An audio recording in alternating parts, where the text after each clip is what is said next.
King عبداللہ نے اپنے local media سے اور سوشل میڈیا سے بات کرتے ہوئے اس حوالے کے بارے میں کیا بات کی؟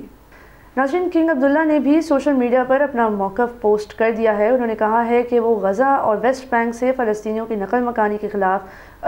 بہت زیادہ ان کا موقف اسٹیڈ فاسٹ ہے۔ انہوں نے بار بار یہ بھی یاد دلایا کہ یہ عرب ورلڈ کا متحدہ موقف ہے اور یہ ایک یونیفائڈ رسپانس ہے جو غزہ کی تعمیر نو میں فلسطینیوں کی ڈسپلیسمنٹ کے بغیر اس کام کو ہونا چاہیے۔ بالکل ناظرین، اور یہ بہت ہی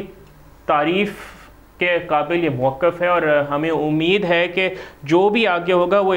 اسی موقف کے تحت ہوا تو یہ فلسطین اور دنیا کے امن کے لیے بہت ضروری ہے۔ لیکن ناظرین، اگر بات کی جائے جنگی جرائم کے مجرم نیتن یاہو کی تو یہاں پہ حیران کن بات یہ ہے کہ نیتن یاہو نے بھی ٹرمپ کی دھمکیوں کو دہرایا ہے۔ انہوں نے کہا ہے کہ اگر جو ہاسٹیجز ہیں اسرائیلی ان کو ہفتے کے دن تک رہا نہیں کیا گیا تو اسرائیلی فوج دوبارہ بمباری شروع کر دے گی۔ یہ دھمکی اس وقت دی جا رہی ہے جب سے اب تک تقریباً ایک تخمینے کے مطابق 61,700 سے زائد فلسطینی بے گناہ شہید ہو چکے ہیں۔ ناظرین، ٹرمپ کا دعویٰ یہ ہے کہ ان کے ریئل اسٹیٹ میں جو ان کا کریئر رہ چکا ہے ابھی تک، اسی نے ان کو صدر بنایا ہے اور لوگوں کے لیے اچھا کرنے کا موقع دیا ہے، لیکن ان کی زبان سے صاف ظاہر ہوتا ہے کہ وہ غزہ کو ایک پراپرٹی ڈیل کی طرح ٹریٹ کر رہے ہیں۔ وہ اس کو کوئی ایک وار ٹورن ایریا نہیں سمجھ رہے، وہ نہ تو یہ سمجھ رہے ہیں کہ وہاں پہ انسان رہتے ہیں، ان کے حقوق ہونے چاہیے، اور وہ انسانی زندگیوں کو جو فلسطین میں اس وقت ہیں بالکل بھی اہمیت نہیں دیتے۔ بالکل ناظرین، اور اس دوران حماس کے سینئر رہنما سمیع ابو زہری نے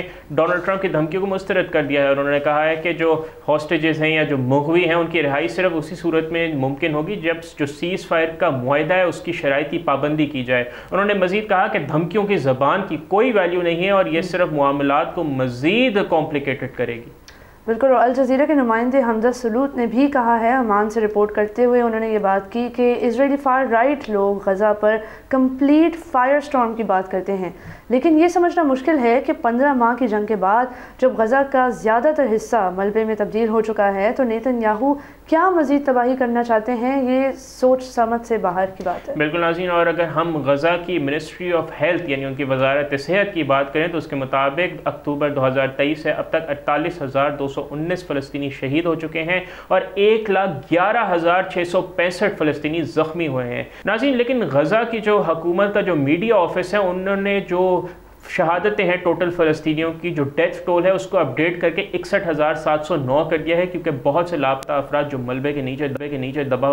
دبے ہوئے تھے اب انہیں مردہ تصور کیا جا رہا ہے۔ اور یہاں یہ بات کرنا بھی بہت ضروری ہے کہ یہ ڈیتھ ٹول بھی بہت کنزرویٹو ایسٹیمیٹس ہیں، ایکچوئل ڈیتھ ٹول اس سے بہت زیادہ ہے، لاکھوں میں تعداد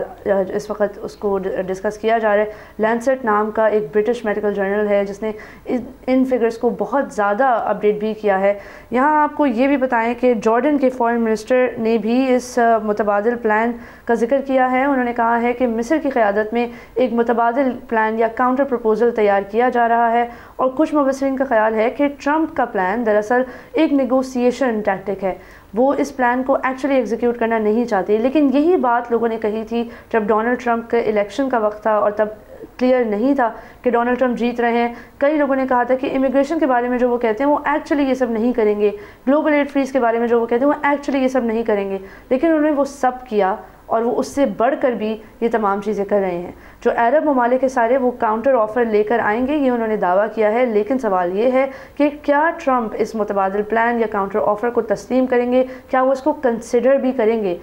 یہ تو آگے آنے والے دنوں میں ہی پتہ چلے گا۔ بالکل، اور یہاں پہ ناظرین پوری دنیا کو جو ڈونلڈ ٹرمپ کے جو قریب لوگ ہیں اسپیشلی کیونکہ ریپبلکن پارٹی میں بھی کچھ لوگوں نے اس کی مخالفت کی ہے، ان کی ذمہ داری ہے کہ صدر ڈونلڈ ٹرمپ کو سمجھایا جائے کہ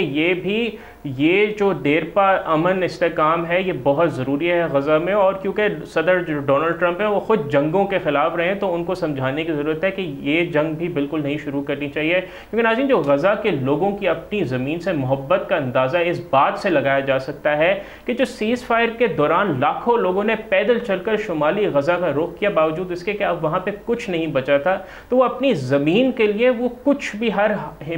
لمٹ تک جائیں گے۔ ان کا پیغام یہاں پہ واضح ہی ہے کہ وہ دوبارہ یہاں سے کہیں نہیں جائیں گے، اور یہ ناظرین یہ وہ حقیقت ہے جسے صدر ڈونلڈ ٹرمپ کو سمجھانے کی ضرورت ہے، کیونکہ نیتن یاہو اور وہ اس وقت اس کو مکمل طور پر نظر انداز کر رہے ہیں۔ بالکل، اور اس سے ہمیں یہ بھی سمجھ آتا ہے کہ ریئل اسٹیٹ ڈیولپمنٹ کے نام پر فورس ڈسپلیسمنٹ کرنا ایک وار کرائم کے آلموسٹ وار برا ہے، اور یہ چیز جب ہمارے علاقوں میں ہوتی ہے یا کہیں بھی ہو، خاص طور پہ غزہ پہ، تو بہت زیادہ غصہ آتا ہے، بہت زیادہ تشویش کا سامنا کرنا پڑتا ہے. تو ہمیں اس کو بہت زیادہ اسکروٹنائز کرنا چاہیے، دیکھنا چاہیے غور سے کہ جب ہم ریئل اسٹیٹ ڈیولپمنٹ کے نام پر لوگوں کو فورسفلی ڈسپلیس کرتے ہیں تو اس کا ایگزیکٹلی کیا امپیکٹ ہوتا ہے. سبسکرائب کریں اور بیل دبائیں تاکہ کوئی خبر رہ نہ جائے.